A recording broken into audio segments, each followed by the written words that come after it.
He's doing great. Dear friends of mine, a couple of real Chicago types, if you know what I mean. I don't want to brag, but really have a high IQ. I'm a stable genius. Oh my God, he's black me. This is like getting visited by the ghost of Christmas Black. Quick, look at Jim Brown instead. Hey, Jim, you want to add anything? The only thing I definitely want to point out is that mental health in the black community is apparently an even bigger issue than I thought. I mean, I've been on coalitions with Bill Cosby and O.J. Simpson, and this is the first time I'm having regrets. Well, that's Saturday Night Live's take on the president and Kanye. Here to react, senior advisor of the Trump 2020 campaign, Katrina Pearson, and veteran and radio show host, friend of the show, Kathy Barnette. Good morning to you both, ladies. Good morning. Kathy, I wanted to start with you.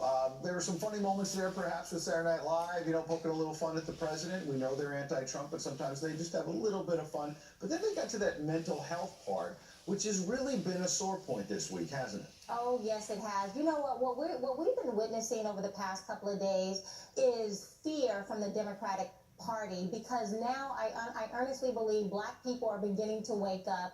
The President Trump and Kanye West meeting quickly became larger than just about these two men.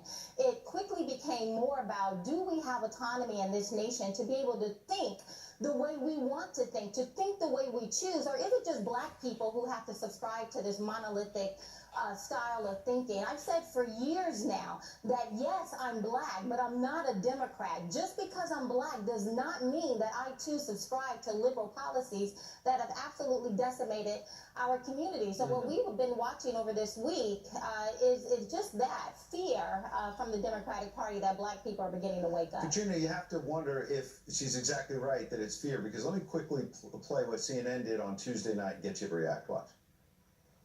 Kanye West is what happens when Negroes don't read.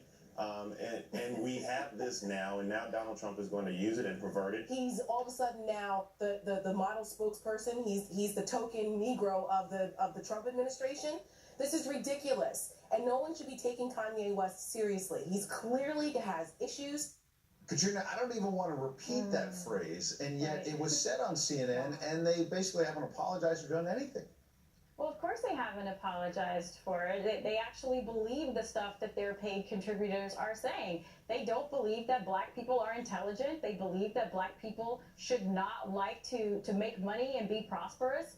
And I agree. It's all because they are living in fear, because the left, what Kanye West is saying is kryptonite to the left. He is saying we are free people, we should strive for our best, we should have jobs, we should support our communities, and that's just not what the left has been doing. The greatness about what Kanye has been able to do is to slowly chip away at the armor of the society that's been carefully crafted and limited by the left for the black community, and they are terrified because that social construct is being shook, and the Democrat Party cannot survive without it. Kathy, if the left is terrified right now about Kanye opening a door, maybe other moves by the president as well, opening the door to more African-American support, what does a president need to do next in order to not just win African-American support, but he's talked, for example, about going into Chicago and trying to help solve the gun problem, the crime problem there, and yet he hasn't really followed up. What would be your advice to the president? To continue doing what he's doing. Not only are we seeing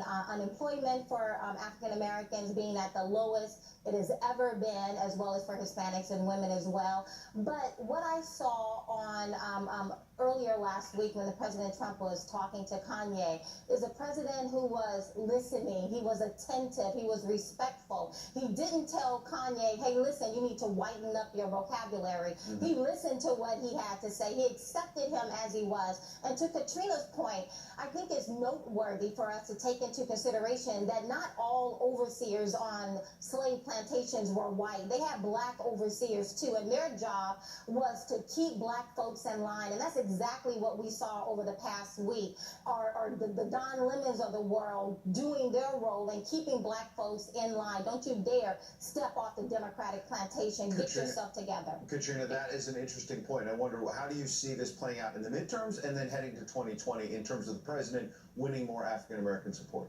Well, you know, the behavior and rhetoric over on CNN is quite embarrassing for the black community.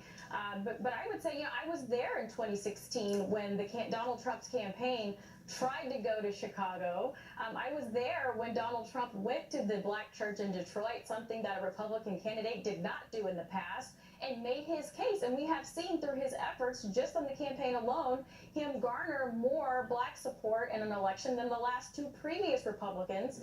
And he's doing so much better now. And what you don't know is what the administration is doing to help cities like Chicago, because they have sent a delegation there to do a listening session and to talk to people there. So the president is very much actively engaged in supporting the black community and helping solve some of those problems. So, and that too will play out in the midterms. There's been a listening session. We'll see what they do in terms of action in the days ahead. Katrina, Kathy, we appreciate you both coming in. Thanks, Ed. All right, Church. Violence. Vicious brawls breaking out in the streets after